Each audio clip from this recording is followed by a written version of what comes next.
Pierce Garage has the highest monthly rate right now. Should we consider maybe discussing increasing the monthly rate at that garage now, because that is the last garage we're considering repairing. We purposely left it to the last one, so instead of waiting 3 years before we get to do the repairs, then raising the monthly rate afterwards, and people see this nice, see what they would be getting, maybe we raise the rates now so we can help pay for those repairs. Sounds So great. it was an evolving question. It was something the APC, asked me to put on the agenda. It was a very open forum discussion. Commissioner Emmerich. Recommendation. So I think you made it very clear, but just to reiterate, we're just basically moving scope up. Yeah, we're pulling something out of what we hope to be WJE's approved scope and moving it into this To scope. take advantage of the closures. Exactly, because we think it's very minor in the grand scheme. Obviously, the dollar amount isn't necessarily minor. It's $430,000. I get it's not minor, but I think we assumed out of everything WJ or BCT is proposing, this is kind of really basic.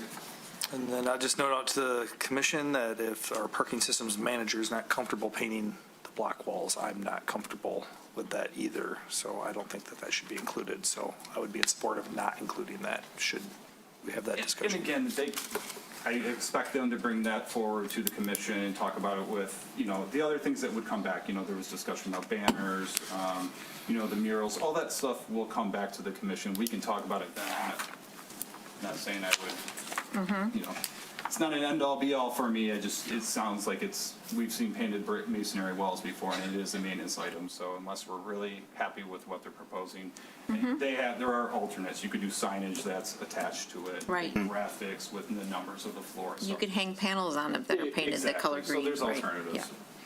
That's all. Commissioner Haig. Thanks. Number of questions for you, Aaron.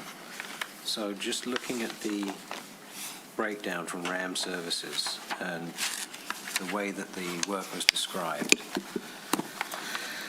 On the first line, it said beams and columns, and the way you mentioned it earlier, how many of those were already going to be painted white, and now we're painting them green instead? Is that what I'm understanding, or these are additional beams and columns to be painted green? Nope, everything was going to be painted white. You are correct. Okay, so just using that one example, $56,500 to change a color.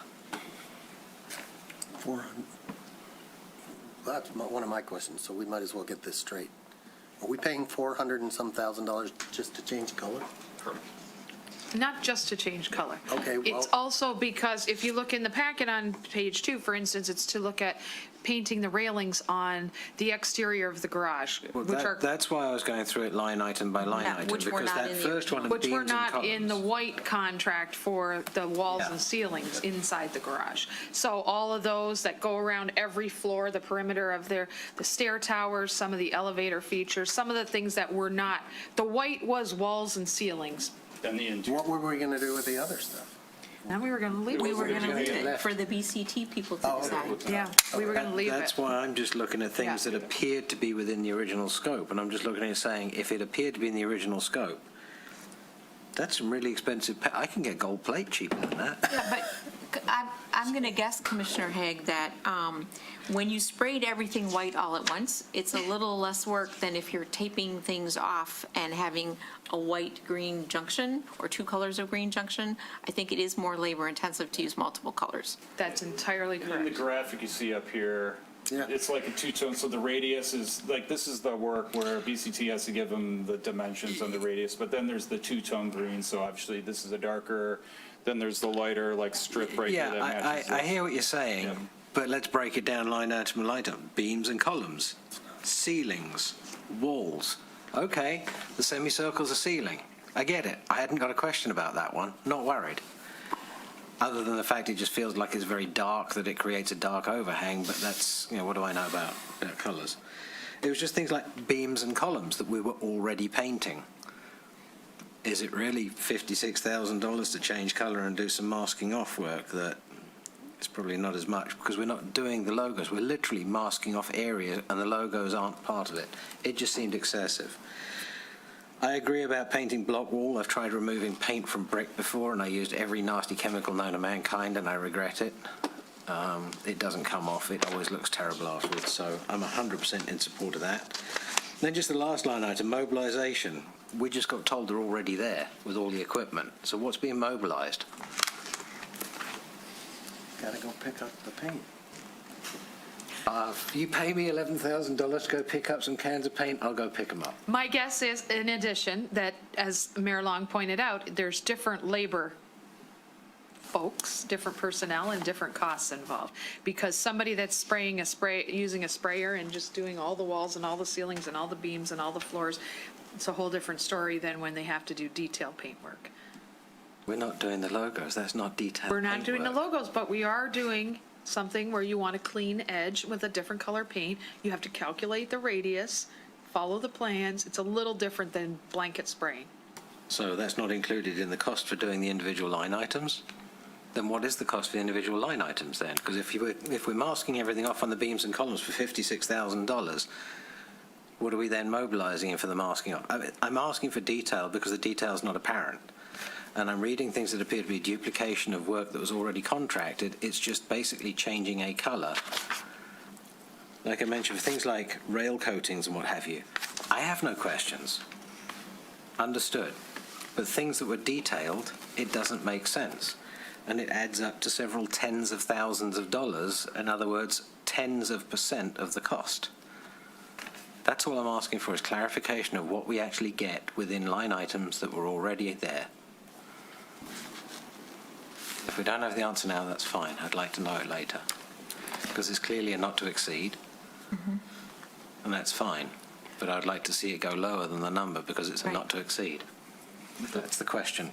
All right, and I had a question also, as long as we're on that page, about the mural other allowance. Yep. So it says we've included, so of the 430, 100,000 is held out as an allowance to capture the painting of the murals. Yeah, so in their original pricing, they did have this line item for 100,000 for the murals, and obviously, we are not ready for murals, nor do I anticipate that Seaway Painting, who is the painting contractor that this would go to, would do the murals.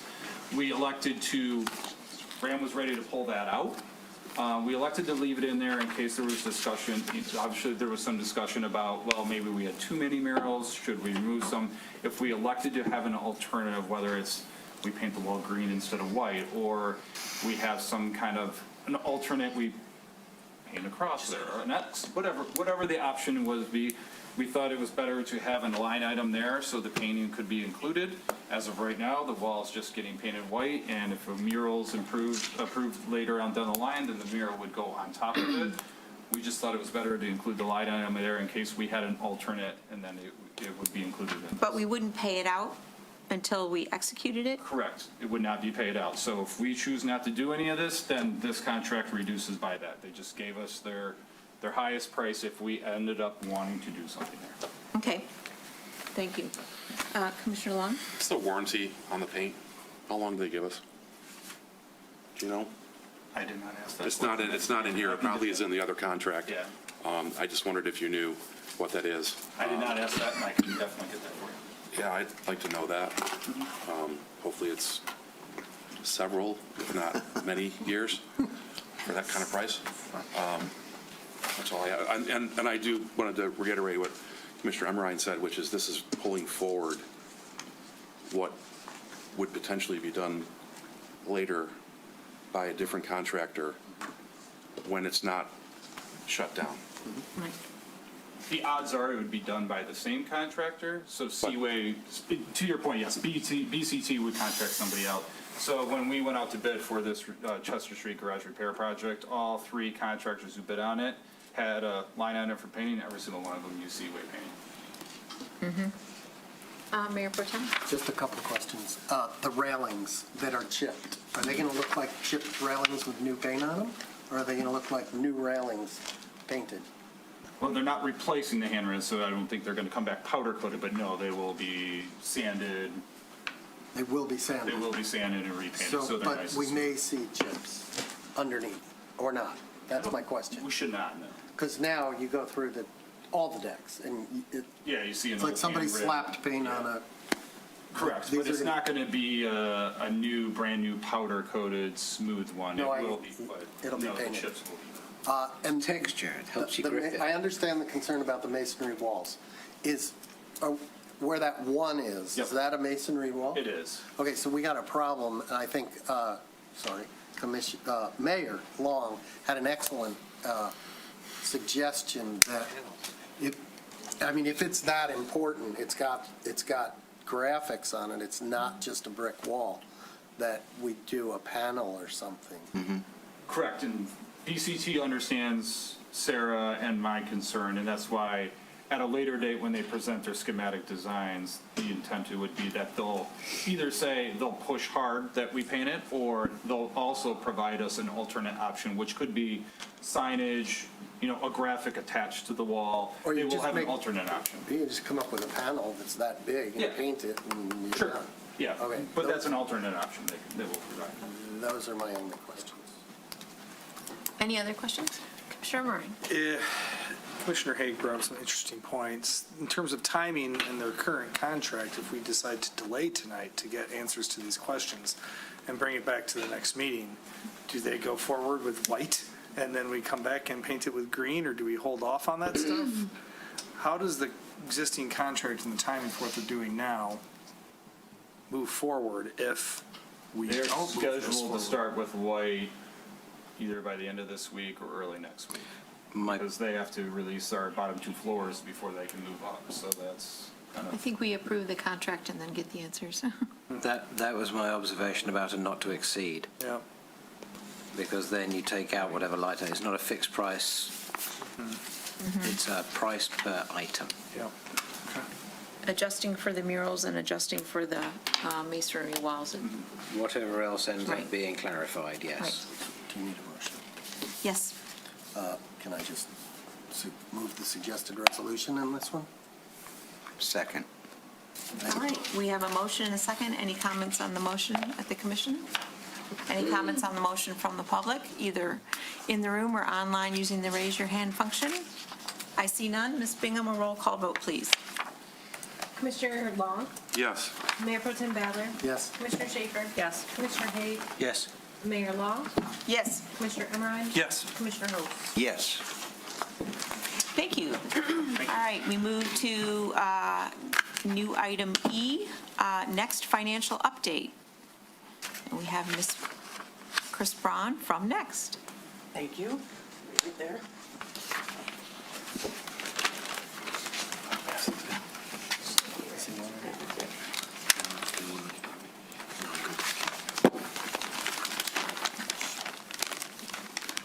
All right, thank you for having me. I appreciate your time, and I wanted to support the documents that are in the packet with a little bit more detail, so feel free to stop me anytime you have a question, or you can just save them for a little bit later. Next has been proudly serving the community for 47 years, since 1978. Our mission statement is to be a welcoming place that enriches the lives of our community. Our guiding principles is, one, to be a recognized leader in serving our 50-plus community. Our seniors served during the 23-24 year were 3,100 members and non-member residents. And those non-member residents, you'll remember, are the ones that receive support services at no charge. So we are proud that that number is continuing to grow, and more people are thinking of Next First when they need support or additional resources to stay independently in their home.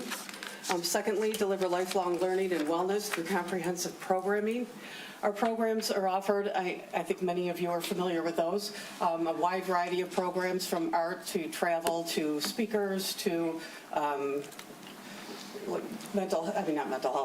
healthcare and things of that nature, but we also have a large variety of opportunities for just connections to each other and to the community. And third is to be an integral part of the larger community. And you can see with over 220 volunteers, we certainly attract a lot of people to the community and to Next. And we also partner with many different organizations like the library, the police, the fire, the schools. So really making it a community partnership. Our financial overview, which like I said, was trying to add more detail than what you had in the packet. Our fundraisers, I'm not going to read them all. You can certainly see fundraisers account for about 15% of our budget, fees 17%, grants and planned giving 24%, municipal contributions 15%, other income is things that would be sponsorships and individual donations at 5%, and then our in-kind BPS location where we are at 24%. Our funding highlights, I believe, are important to point out. Diversified funding reduces the risk of our and ensures stability. 15% of our revenue is from municipal resources, which provides a stable base for us. And 50% of our revenue is from private donors, which demonstrate community support. I thought this was an interesting statistic that we have 149 average donors per fund appeal. We do 2 of those a year with an average of 141 as a donation size, which means, we slowly get to our goals, but we're very excited that we have that kind of support. And our financial strengths are $2.7 million endowment, strategic uses of our resources, and a very dedicated staff that certainly knows how to stretch a dollar and work with the community. And our expense allocation on this slide, fundraising, just over 3%, marketing, not quite 2%, overhead at 15%, our operating budget at 38%, programs at 8.7%, and outreach at 3%, and then again, our in-kind donations or in-kind space to call home is 29%.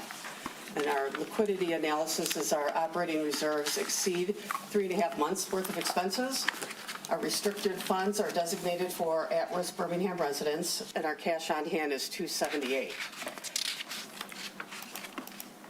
So the metrics we like to compare that to, our operating revenue is growing, and it has consecutively for the last 11 years, which is positive, and the status is good. Our months of operating reserve, as I mentioned, is 278, which is about 3+ months of our operating budget that we have. Our debt to asset ratio is well under the 30%, so therefore excellent. And our debt to asset ratio is really a little misleading there because all of our debt is very current. It's deferred program expenses, deferred sponsorships that people who pay for a year in advance, and we have to bill them monthly or bill them quarterly. So those the debt to asset ratio is a very current debt ratio. And then our funding efficiency is this year for every $5 raised for $1 spent. So again, a 3-to-1 ratio, which is excellent for a nonprofit. We have independent financial review and compliance status. The independent review is clean annual reviews from Gordon Advisors. You have a copy of one in your packet tonight. The Form 990, which is a nonprofit tax form, we file annually on time, and it's publicly available. Our state registration and licenses are all current and compliant. Our grant compliance is 100% compliance rate on all grants requirement. And our board oversight, we have 19 independent board members, plus liaisons from the village of Beverly, Franklin, and Bingham, and a Birmingham school liaison. So all the communities we serve have a liaison on our board that then has full oversight of all of our financials and all of our monthly ongoing meetings. We certainly invite Birmingham to have a commissioner on our board too as well. We used to have one and have had one forever until the Y was purchased, and then Elaine McLean rolled off for conflict of interest. But we'd welcome anyone back at any time. Our transparency measures are the annual impact reports that are published, distributed, and available online. All of our monthly board meetings include financial reviews. The Finance Committee meets quarterly. The donorship or donor stewardship and recognition programs are in place, and we have regular community presentations. Priorities and goals for the upcoming years is to complete the new facility project for future sustainability, increase community awareness of Next and Next support services, reaching more residents in need, increase municipal involvement for better community engagement, increased municipal financial support in anticipation of relocation, and then, of course, increased membership and program attendance.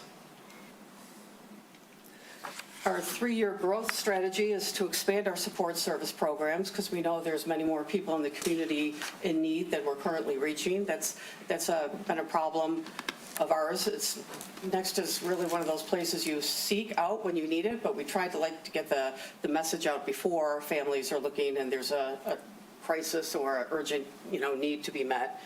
We'd like to expand our program offerings by 5% each year, improve the building amenities in a new facility, add a dedicated grant writer to the staff, and increase partnerships and collaborations.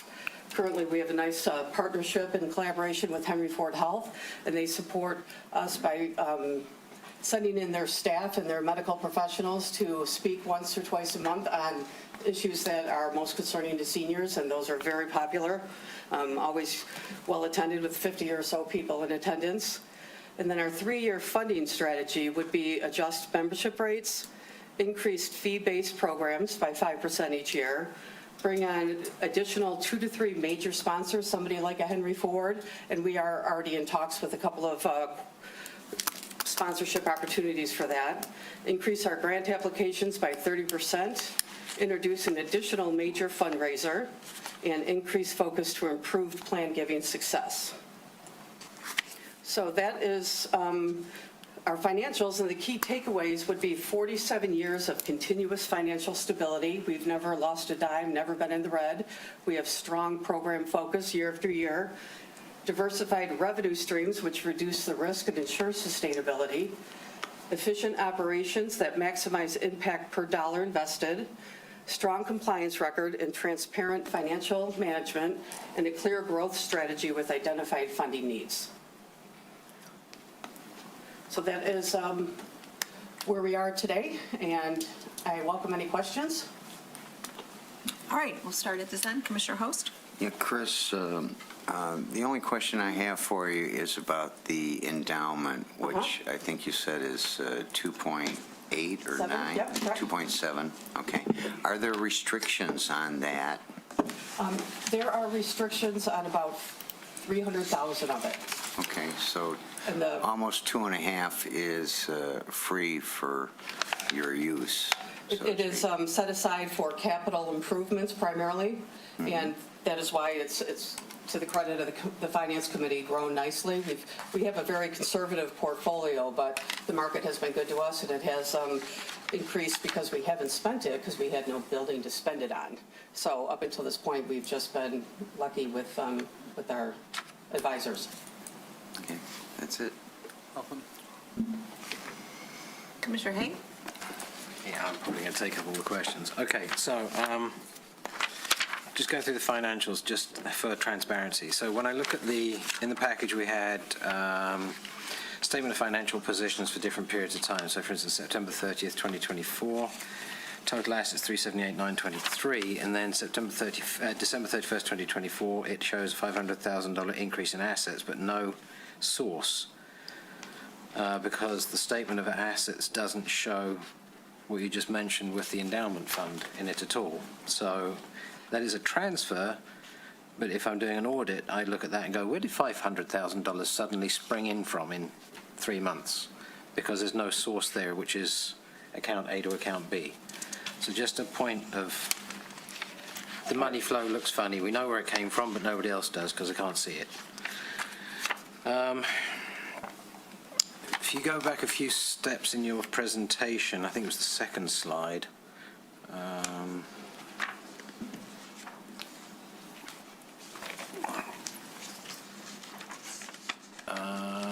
Stop. Next one. Next one. Next one. Just at the bottom, you say one-time transfer of 400,000 of the purchase of 400 East Lincoln. I think you meant 500,000. No, I meant 400 because we took 100,000 from our day-to-day operating independent bank account, not from the endowment. Interesting. Did anybody else know that? No, that's not about the. Okay. That page isn't about the endowment. That's just about. Yeah, I was just understanding the numbers. Okay, so some of the things I've been looking through and thinking about. When you looked at your forward plan, the relocation, and you went through your various expenses, what you've shown is the funding that you needed to operate under the criteria that you operate under today. Right. With the MOU for the building as it stands right now, you're now liable for a certain portion of the operating expenses. I'm going to stop you, Commissioner Haig, because this is a report on the interlocal agreement. It is I'm getting not about the project that has been tabled. I'm getting there because I need to explain where my next point comes from.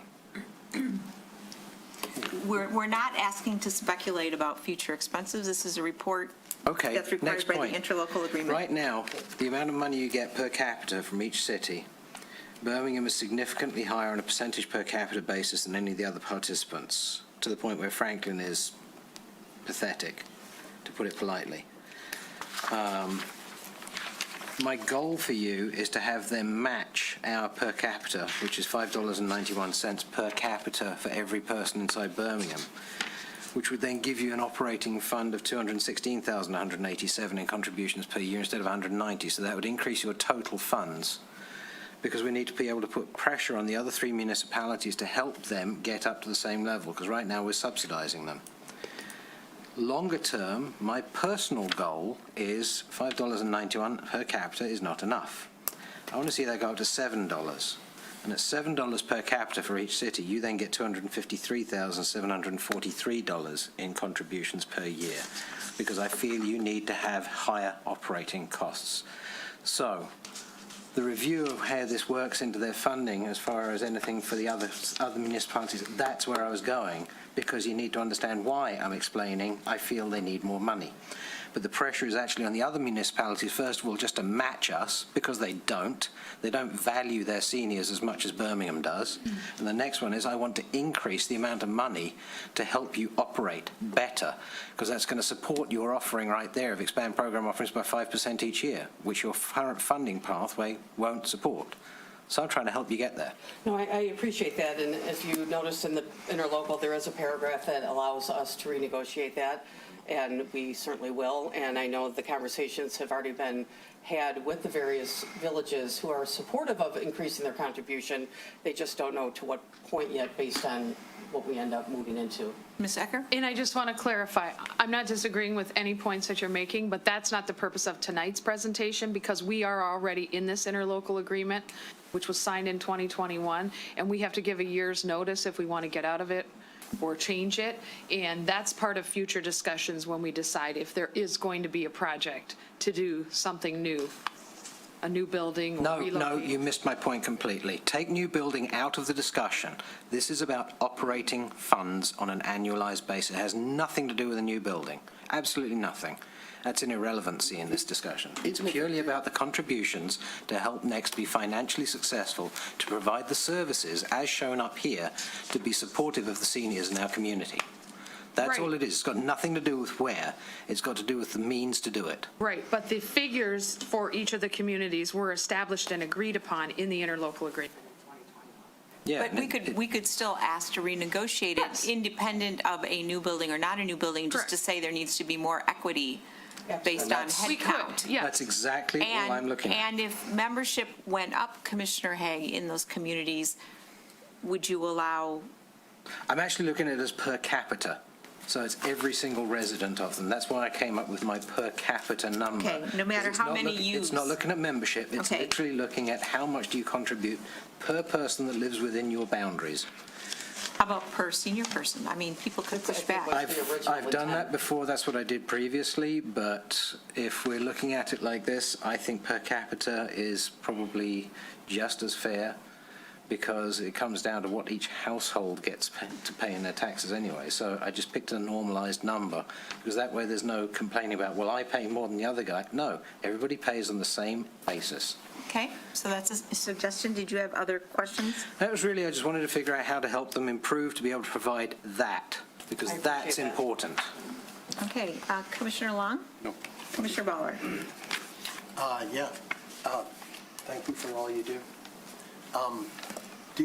All these reports, other than Gordon, do you do that, or do you have a finance person, or? We have a finance person, yes, a full-time, a finance coordinator, director, accountant, and we also we have a finance committee that meets quarterly, and they overlook it, and then, of course, our board overlooks it monthly. Okay. And we use Morgan Stanley for the endowment. Well, as long as you brought that up. I was curious about the terminology of quasi-endowment. What's that? What does that mean? I knew there'd be one thing I wasn't quite ready to answer.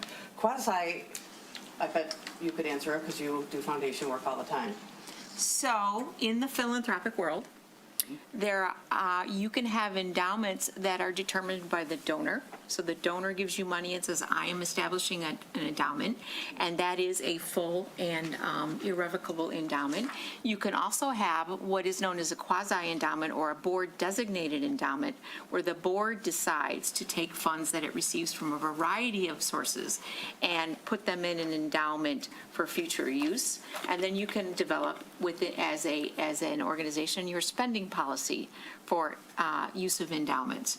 So that's a quasi-endowment is an endowment that they probably, like, if somebody died and you got a large bequest and you're like, we don't want to use that as regular operating income, we're going to designate the board to set that aside and save it, that would be a board designated or a quasi-endowment. Okay, and it does say board designated, so that's very interesting. I would like more information about that. For example, how long did it take you to build that endowment? Probably 47 years. No, it has been a But- long, long time coming. I think it predated.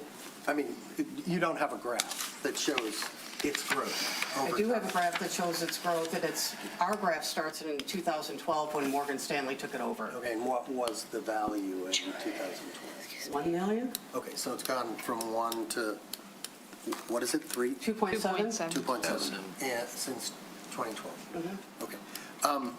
So,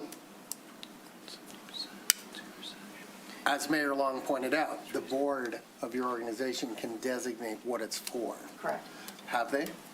Capital improvements primarily, unless we have a shortfall in the budget, which hasn't happened in 10 years, that could be used for that. It had been in the past periodically. And is that, do you memorialize that somehow?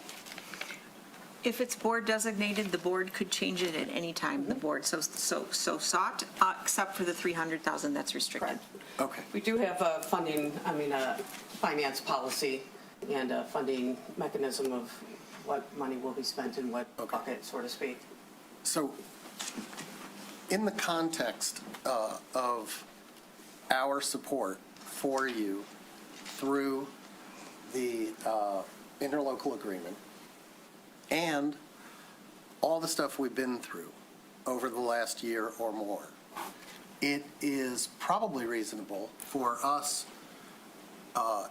anticipating that our support will only increase, that we be confident that you've looked at the future and with much more detail than the bullet points here. Right? Like, whatever happens, that you're prepared financially to deal with it, because we want to support a sound, sound organization with plans. So, and I'm just going to bring up one thing that bothers me, which may or may not be related to this, and that's the amount, and I want to ask you a couple questions about the amount that you've said represents the contribution of BPS. 300,000? 310. On one, it was a little less than 300, but on the other, it was, you said more. Let's say 300,000. And how has that number changed over the years? It has not changed much. That is given to us by BPS. We don't control that at all. Well, they give you the space, they give you the maintenance, They also pay give the us the utilities. report and give us the market Right. value of their in-kind Yes, donation. they determine the market value of their contribution. They tell you. Yes. Correct. How do they tell you? In a written report. And it hasn't changed over the years. No, it really hasn't. It really hasn't. And actually, so from the June statement, part of the number is BPS and part of it is the Right. smart van Right. transportation. So 298, 634. Right. That's very interesting. So, So even when they stopped paying your salary, the number didn't change? No, it did not. And it's just part of my salary. Okay. And when you look at that number, I mean, do you think that that's a realistic amount, that what you are getting, that's what it's worth? Or do you think that it's worth less or more? I think it's probably a realistic amount for the 10,000 square feet that we utilize, include, if we were to pay for utilities and even some rent, I think that would be a very And reasonable amount. janitorial. And maintenance, landscape, IT, right? They've been actually very generous and supportive. It's just what I see here is, looking back, what I don't see as a somewhat major, but actually in the scheme of things, the $120,000 we give you every year is kind of a drop in the bucket. So maybe it's not that important, but looking ahead, with the possibility that there would be a greater contribution by the city of Birmingham, I'd be interested in seeing more forward-looking I would be happy statements. to. I was asked for the 23-24 financial report. That's why it's fairly static, but I would be happy to share that with you at some point. All right. Thank you. That's all I have. And thank you again. You're welcome. Thank you. Any other questions? Comments? Thank you very much. Thank you. We look forward to getting this on an annual basis. And thank you for coming to make the presentation. My pleasure. All right, new business F, motion adopting an amendment to City Code Chapter 2, Administration Article 2, regarding holding meetings that fall on holidays. And we're going to hear from Ms. Kucharik or Ms. Ecker? Go ahead. Okay. We noticed last year, and it was already too late, that it would appear as though when the schedule for calendaring the commission meetings, that we're perhaps not following the ordinance to the literal word. So the charter simply tells us that the city commission meetings must be established by ordinance provided by the city commission and not less than twice a month. That's all the charter says. So we pass an ordinance to say that the commission meetings shall be held not less than twice a month on such days as the city commission shall determine. And if a regular meeting should fall on a legal holiday, the city commission may cancel the meeting or hold the meeting on the next day that is not a legal holiday. Then, under the city commission overview on the website, it has been determined that the commission meets on the second and fourth Monday of every month. So the point is that the calendar each year that you look at and you pass a resolution to set the commission meetings for the next year, if the calendar gets offset on the second and fourth Monday because of a holiday, instead of it being set on a Tuesday, it's been set on an alternate Monday. Now, it does say as determined, and you are determining that. I guess what's troubling me is that our ordinance should be strictly concurrent with what we're doing or not. So here's the question for the commission. Do you always want commission meetings on Mondays, regardless if it's the second or fourth? Or do you want to do what the current ordinance says, which is if there's a meeting on a legal holiday, it gets moved to Tuesday? If you want them to be Mondays only, then we should amend our ordinance. Which is the simply- motion that's in front of us. Correct. Correct, and the draft ordinance is included in the packet as well. I have a question. Okay. Mary, if we do the Tuesday, are there conflicts with anything else? There could be, Yes. yes. Yes. With and- other commissions and other committees, and could be another holiday. There are certain religious holidays that are 2 and 3 days long, so then now you're pushing it to a Wednesday or a Thursday. Commissioner Host, my concern would be that if it's not on Mondays, it would also likely interfere with the cable access live broadcasts of those meetings. on days that are not Mondays, because I'm sure they got other communities booked for other things. So my concern would be affecting access and transparency to the public if they're not on Mondays, which we pretty much have locked up. Commissioner Emerald. Kind of following on that point, was what's the public use, aside from the cable? What's the public use to? How long have we been doing this? For a very, very, very For long time. a long 'Cause at I mean, some point- I've, That's where I was Decades going. at a minimum. Stick So- with consistency. Yeah, so at some stick- point it Right. was determined the second and Mondays. fourth. And looking at next year, this year was different. This year had a lot of interesting jockeying and changing. Next year, I think Alex and I looked at, there was only 2 months where it got shifted from the second and fourth to the first and the third because of holidays. So it is my recommendation that you do accept and approve and do the amendment according to the last page of the packet 8F, which states regular meetings of the city commission shall be held not less than twice a month, consistent with your charter, usually on the second and fourth Monday of the month. That's what's been happening. As the city commission shall determine by resolution in the preceding year, if a regular Monday meeting should fall on a legal holiday, the city commission may determine to move the regular Monday meeting as appropriate to accommodate at least 2 city commission meetings a month if it lands on a state or national holiday, and/or those days so designated by resolution of the city commission, because we have a lot of other holidays that have been designated by the commission that are not state or federal holidays. And the language of this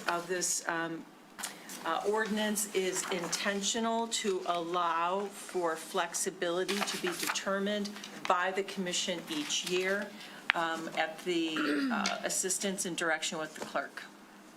And as you recall, every year you get the set schedule for meetings proposed for the year, and you get to approve it before we go ahead and order the published calendars. All right, so the will of the commission? I have a Make a question. motion for the Mondays only. Well, here, I'll make a motion if I can. Make a motion adopting amendment to the City Code, Chapter 2, Administration, Article 2, City Commission, Section 2-26, to move all city commission meetings that fall on a holiday to the alternate Mondays as needed. Second. Second. We have a motion and a second. Any comment on the motion? Consistency. Yeah, hey, if you want to make more money than we do all year, we ought to work for Alex on Election Day. I believe that's probably a conflict, Commissioner Host, but, Mary, does this a roll call for an ordinance change? I have a question. Yes. Only every 4 years. How much does it cost us to make this change? Nothing. Nothing. Nothing? Nothing. No printing, no publishing? No, because we're going to print the calendar either way, and we're not changing it mid-cycle. We're doing it for next year. And the amendment gets sent into our publishing company, so the amendment to the ordinance will go onto the website. Okay. Good. It's free. All right. And the good joy of your city attorney that your ordinance is consistent with your behavior, it's priceless. It's like Visa.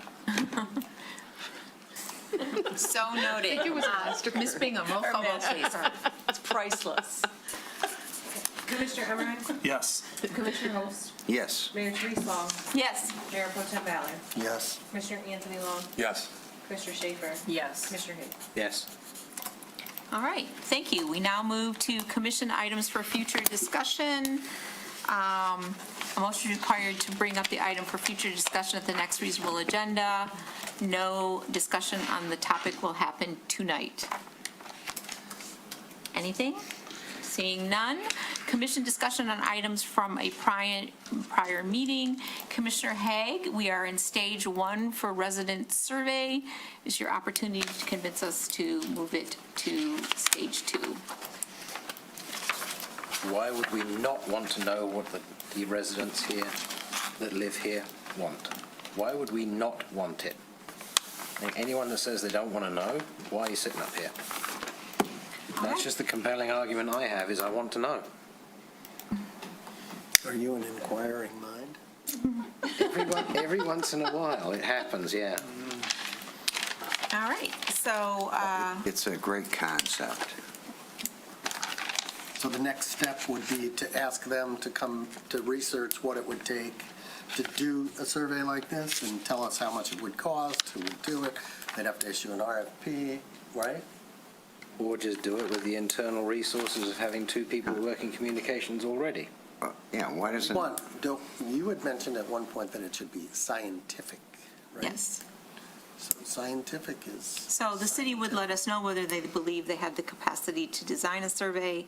They would make recommendations, how they might want to deploy it, and it would be. I would moved to- recommend Commissioner Ballard's approach of using large language models because it is absolutely astonishing what you can generate with them in minutes. And I mean You can't reach absolutely out to astonishing. people. Nobody can generate the content to start asking to create Oh, what the absolutely. questionings look like. I was given an example at work today which actually blew away everybody as to how in-depth it got, to the point of cross-referencing specifications and pulling up paragraphs in specifications from 3 different countries. All right, so is there a motion? We've had some discussion to move this to a full agenda item. Motion to proceed with getting a community survey to understand residents' priorities. Second. All right, we have a motion, a second. All in favor? Aye. Any opposed? All right, and then Commissioner Baller, city service standards. Good organizations have standards of service. It's that simple. If you're a customer or a constituent or whatever, and you come to the city, you send an email, you make a phone call, you request something, the Freedom of Information Act codifies certain things if we have to if someone makes a Freedom of Information request. But if that has nothing to do with things like building permits. So I would suggest that the city make a list of all the things that they do, and they could probably group some, and then suggest what are reasonable standards of service that we can then tell people when they come to the city and they want something, that they can expect a response within X number of days, weeks, months, whatever. And this goes for, return phone calls, return emails, things like that, as well as services that one might be paying for. Would you include,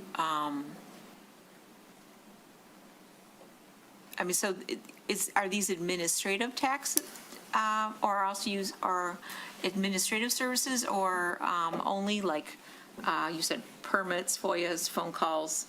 FOIA is covered by the law. Right, but. This covers everything else. But are you including like physical repairs to things, or is this just administrative services? I don't know if it's appropriate. If somebody complains there's a pothole and the pothole's at least this big, maybe we have a standard or maybe we don't for how quickly that's addressed. Or people respond to the governor before it gets repaired. Right, or at least you respond to the person who has,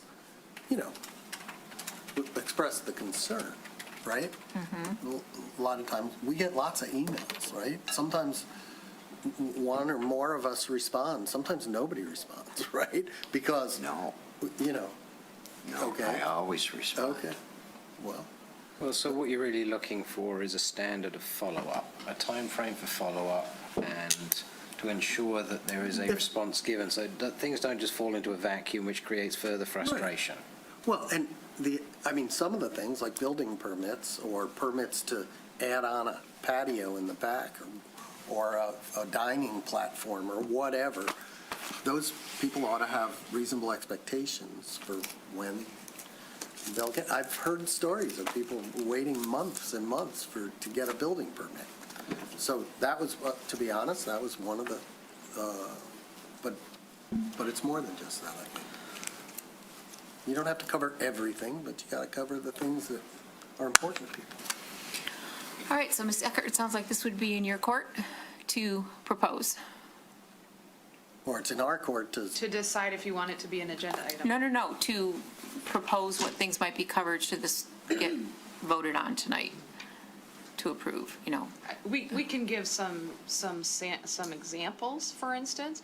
A couple of comments that I would make, I think is one, it would be probably best to say guidelines, because, for instance, let's say, and I'll take an example, if there's an extreme rainstorm that happens, and there's a big storm, and then there's trees down, and then there's, damages to roads or blocked streets or water in basements, we can't guarantee that we're going to get to everyone within 48 hours, for instance, but we prioritize. So there's other factors that go into, instead of a straight, yes, we'll respond. So if all of a sudden, for instance, when we had that big storm last summer, we couldn't even respond to all of the phone calls that quickly because they were just ringing the phones off the hook. Well, that's a criteria that you can set out. If there's an extreme event, then there will be an understandable delay in response to each and every single inquiry because there's a reason.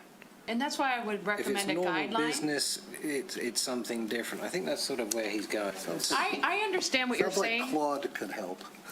I mean, really. That's what I say. Large language models are actually getting good. Yes. Honestly, I understand what you're saying, but having worked down in community development for 19 years, I can tell you that there's an abundance of reasons why some things take more time and other times they don't. So it's not just as simple as if somebody submits plans that they're going to get their building permit in 5 working days.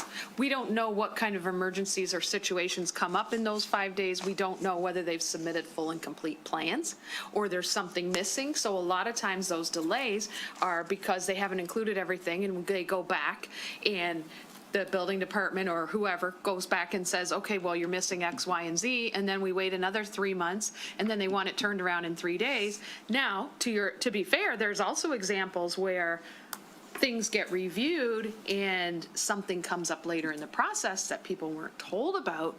That's, I would say, the city's fault, for lack of a better word, for delaying it. But the vast majority of the times it just depends on the circumstances in each individual case. So I do understand what you're saying. And you're trying to eliminate any unnecessary delays. Can I make a suggestion? This is not a one-size-fits-all for each department and what happens with it. So I think if you're going to tackle this, it's more like best practices for each department, returning a phone call, in one department is vastly different than issuing a building permit in another department. That's what I'm grappling with. I like the idea. I just think that you cannot have one size fits all with regard to this. I think it's an unrealistic expectation to just do a blanket across the line. So that's what I'm struggling with. And I would also say, as another example, for instance, we have people that routinely call 5, 6 different departments because they don't like the answer they get here. They call a different department, they call different people. So a lot of times you can't necessarily, again, I'm speaking from my side of the table, right? In the office, on the front lines, that you can't always give them an answer up front because, for instance, the example somebody brought up earlier on Court and Lake that said, nobody's called me back, nobody's emailed me, nobody's answered anything. I got that email. I immediately sent the feelers out to all the different departments because personally, multiple department heads had told me that they'd had interactions with this person.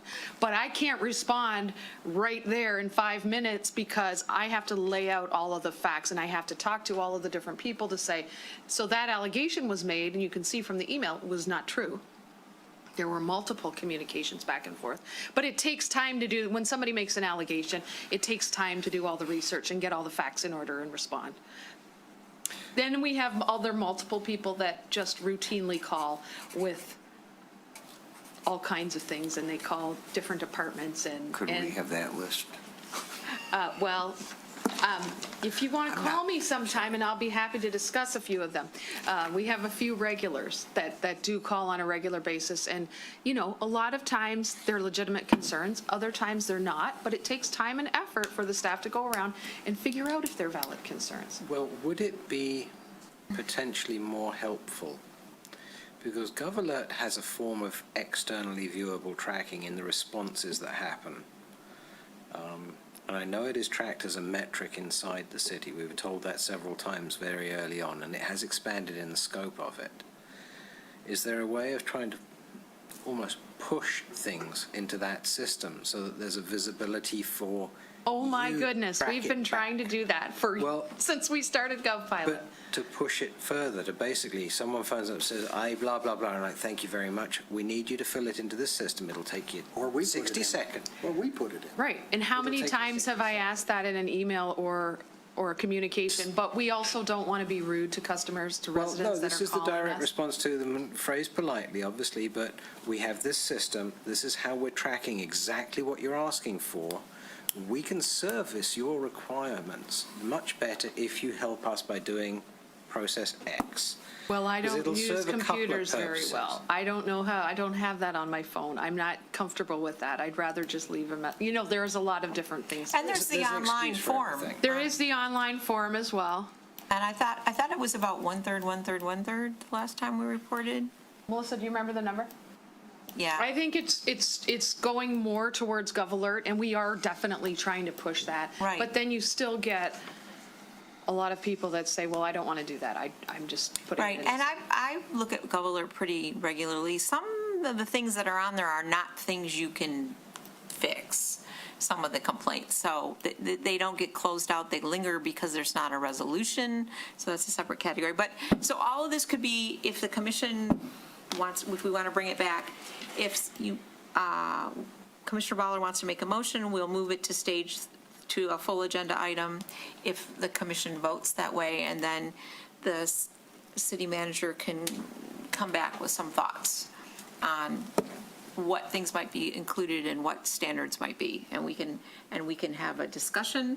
You can propose, we can request. Sounds like you just made the motion. And I'll second it based off it being a general, high-level, Discussion. yeah, not to go, well, if process A, then answer B, just generalizations. Let's All come right. up with something instead of nothing. So we I'll have second that. a motion to discuss city service standards or guidelines as a full agenda item. Said. All right. Any comments on the motion? Did we have a second? We have a second? All right. Any comments on the motion? All in favor?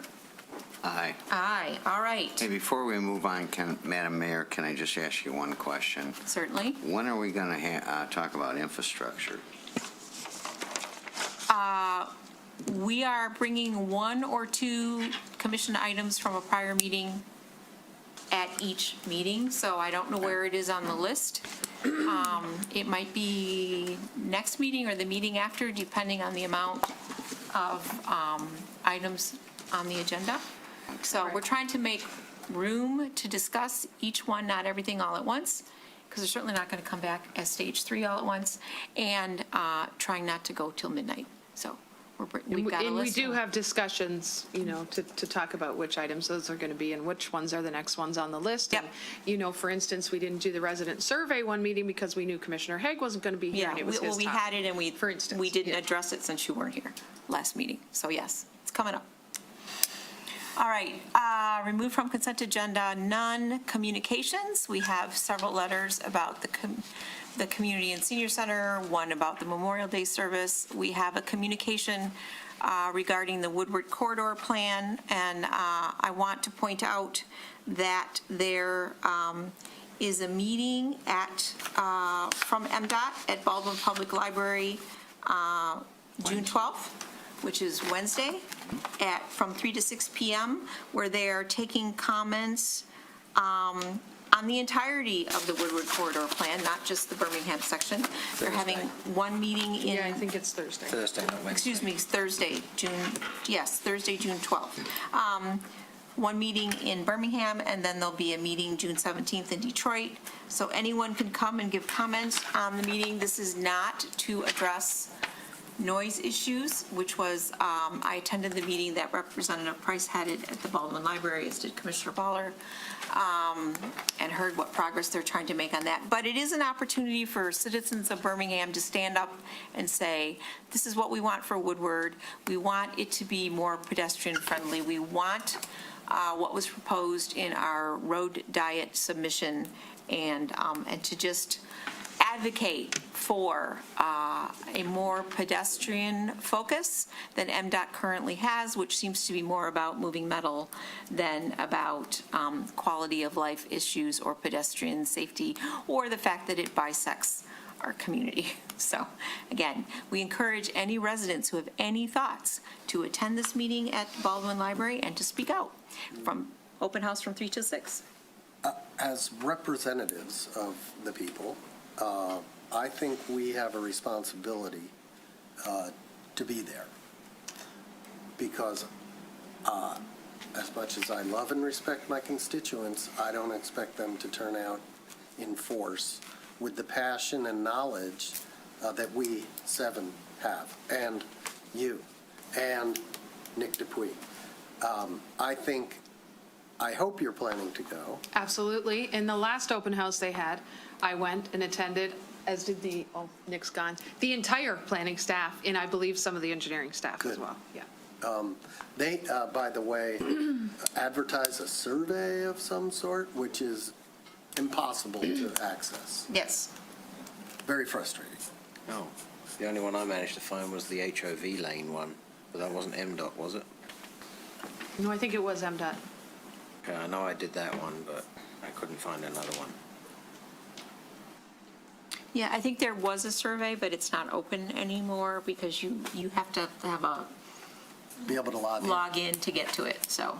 Well, that was useful. And yes, and we asked about that at the meeting that Representative Price hosted with Chief Gruy, who did an excellent job, if I may say. He was very informative, very knowledgeable, and very patient with a room full of, moderately full of, very passionate, very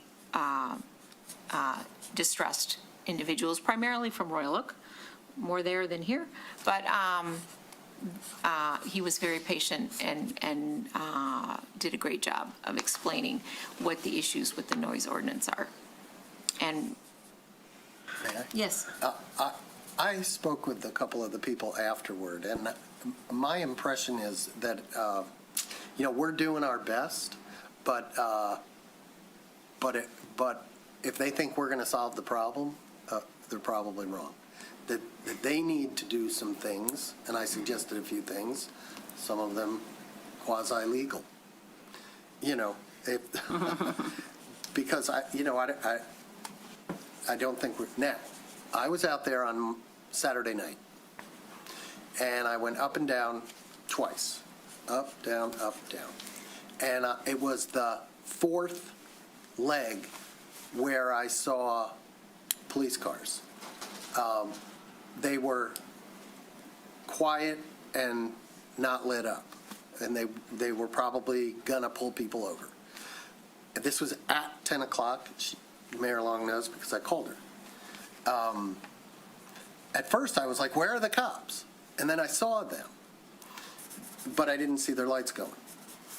So the thought about that is, and I hope this isn't inappropriate to bring it up right now, but it's only 10:15.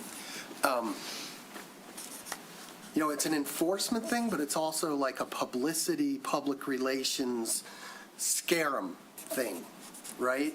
Like, for a while, we had a big sign. I think we still might have a sign, but it's not hugely apparent that says traffic enforcement zone. But somebody wrote a letter recently that said, we need decoy cars out there with their lights flashing the whole freaking night, from whatever time they start till. I fell asleep in my chair the other night, woke up, it was close to 2 a.m, and I could hear them. I can't imagine these people who have to live near that.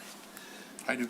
So 3 or 4 streets out. So as much as I say we're doing our best, I think we can do more with that. I think we need red and blue flashing lights all night long, and signs that say, we're going to get you.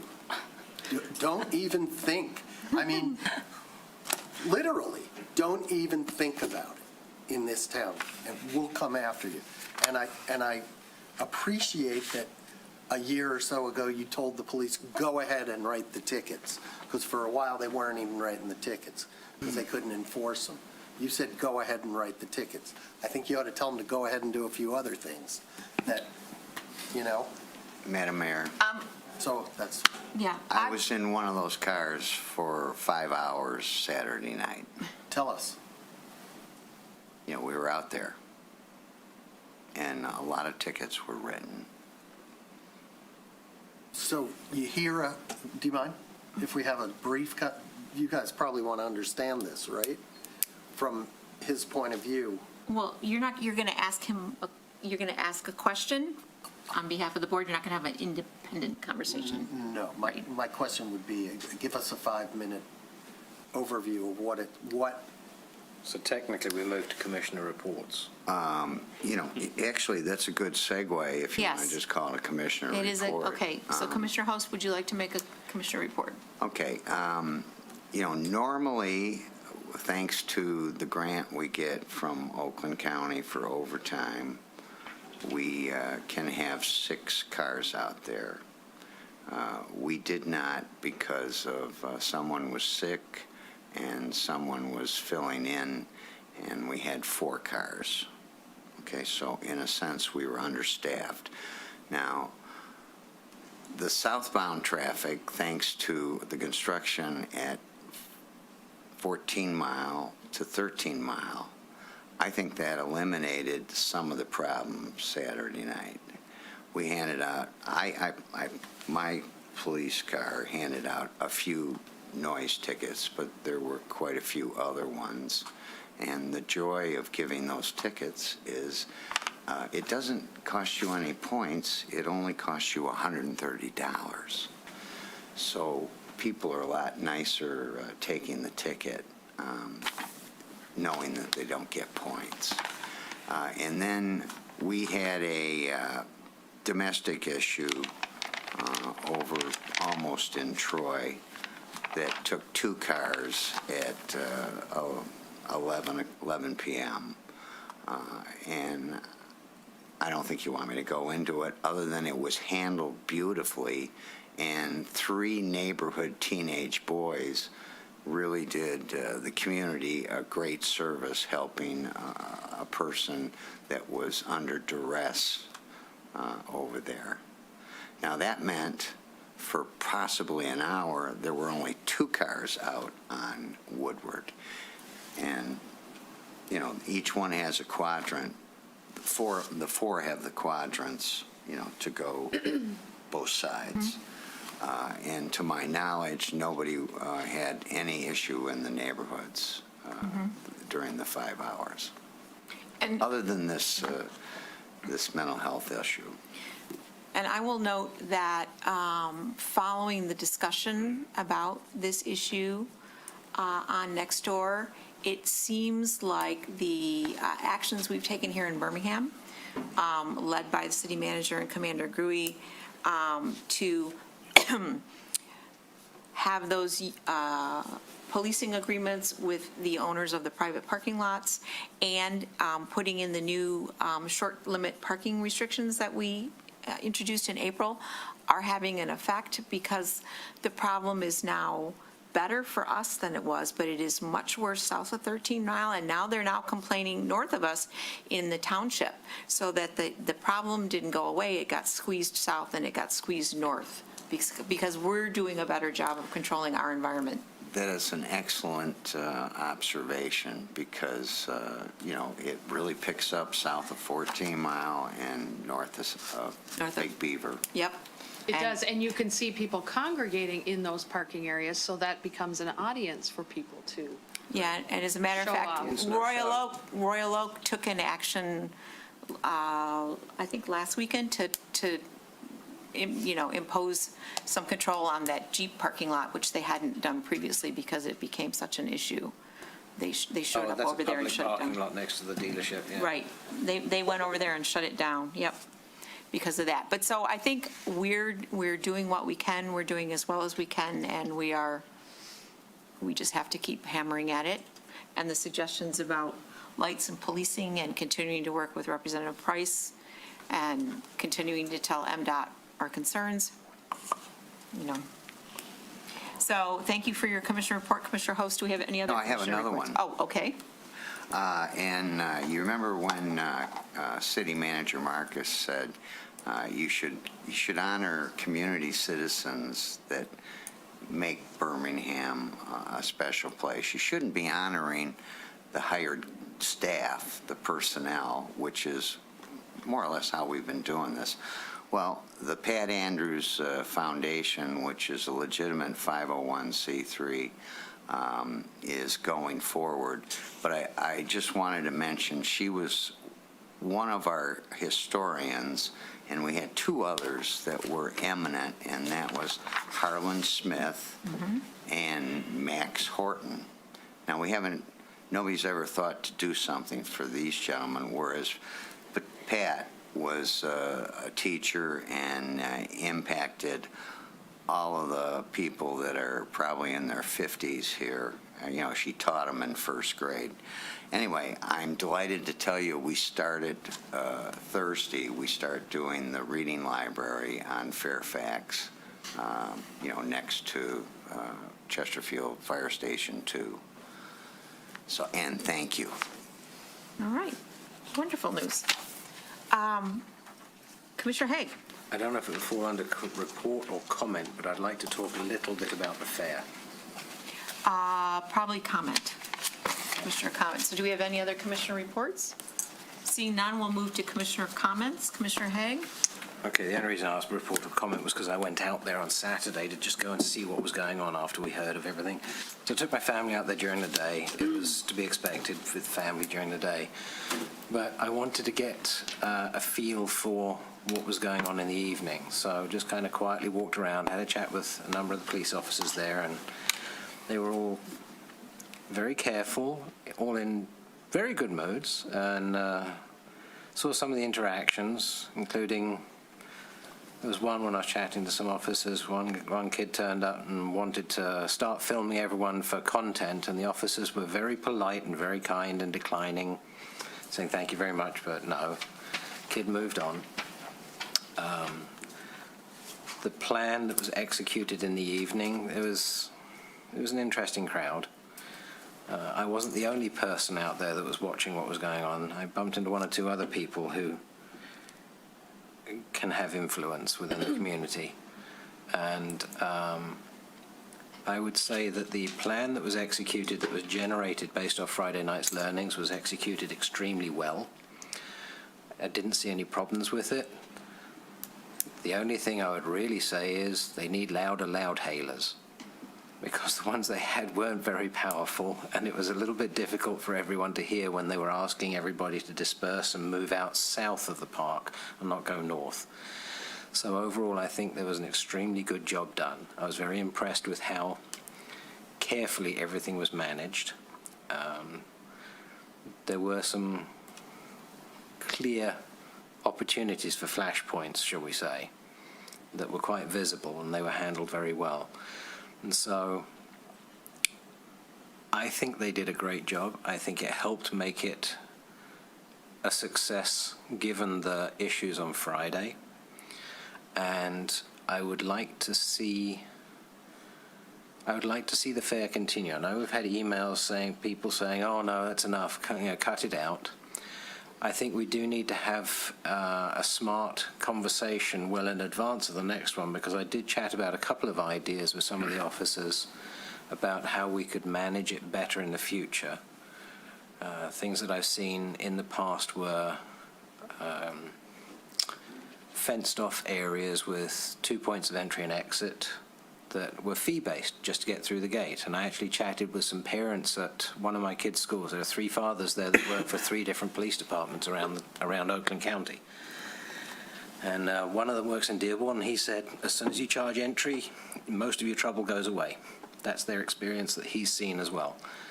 So perhaps we could look at something like this to help continue being one of the few locations that can still hold a fair and hold it successfully and safely, by doing some serious planning ahead of time, because it would be a shame to see it go.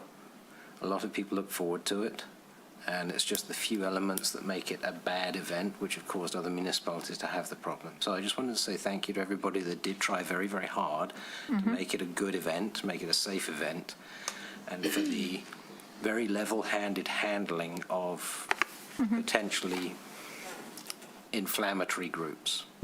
I agree with you completely. I think that when we discussed cutting the hours back last year, the point of concern we had is what happens when the fair lets out. And I've had a few discussions with residents that said, reflexively, we should get rid of it, and when you talk about what it accomplishes and that it's an important event for families and children, that they get it. And when they say, well, what about if you close it at 5 p.m.? Well, if you do that, you're not going to get vendors. But I think, and I think we can be proud that there were no Birmingham kids involved this year. BYA and the school said that they were going to address it, and hopefully they did. But, and the Saturday learnings were great. Now we need to apply them to Friday and make a couple other, perhaps, as you say, design choices. But I think it's worth giving it another shot, in my opinion, and investigating what we can do to make it even better. Because it's sad when the response to everything is just close it down, because there is a community cost to that. There is a cost to optimism, a cost to belongingness, a cost to the community. For just, yes, to just say no more, no more, no more, we let the outsiders win. So I would like to see us have some smarter conversations based off wisdom that we've learned this year. I don't know if we could have applied them earlier, but this year there's definitely some learning. I would love to see some proposals come in from the police department and as well from the chamber as well, because I did see Joe Bauman out there a little bit later as well, just kind of watching what was happening. So I think there are a number of us who were concerned and wanted to get our personal feel. And we should give it a go. We should try something different. We should apply lessons learned. It probably will not look exactly the same, but I think we should try and have that event, because as an event, it is clearly a magnet. It is clearly successful.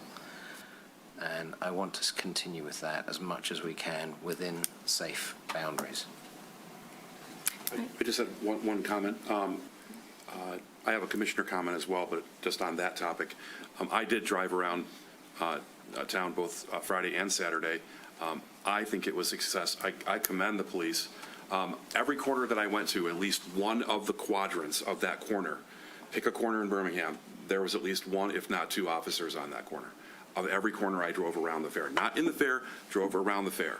And that fight that happened by Salon 6, the video tells the story. Within probably 15 to 20 seconds, you had what looked like a reserve officer on the radio with 3 other officers there, probably within about 6 to 7 seconds, which, look, you can police, but a fight can happen with a police officer standing right next to people. If people want to fight, they're going to fight. But what they have to understand is that they're there, they were there quickly, and they should be commended for that. And that's not coming out in some of these newspaper reports and what have you. The video tells the story with regard to that, and that was one of the major fights, or the major fight, if you will. So I don't subscribe to people who just say shut it down or what have you. I think it was a tremendous success, and I think that if people are going to fight, they're going to know that when they come here, they're going to be arrested, they're going to be charged, and I think it's up to the city attorney and the city to prosecute those people. No deals. You want to send a message to people on Woodward about noise? We need to send a message to people that we want everybody to come and they are welcome. But if they come here and they want to fight, they're going to be arrested, they're going to be put in jail, and they're going to be prosecuted. And when that happens, when that gets out, that we prosecute them with no deals, you're going to start seeing even a more decline. But I think that the police should be commended. I think it was a success.